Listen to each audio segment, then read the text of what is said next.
Your brain thinks you're still a caveman hunting for survival. Every night when you raid the fridge, it's not because you lack willpower. It's because your ancient wiring is screaming that you need energy to stay alive.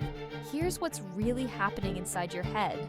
When artificial light hits your eyes after sunset, your brain gets confused. It thinks the sun is still up and you need fuel for more activities. Your cortisol spikes. Your insulin goes haywire. Your reward pathways light up like a Christmas tree. Your ancestors never had this problem. When the sun went down, they went to sleep. No late night snacking because there was no light to trick their brains. But that blue light from your phone, it's pumping out hunger hormones like crazy. That's why you don't crave salad at 10 p.m. You crave ice cream and pizza, high-calorie foods that your caveman brain thinks will keep you alive. Your circadian rhythm is completely broken, and nighttime becomes the hardest battle you'll ever fight. It was never about willpower.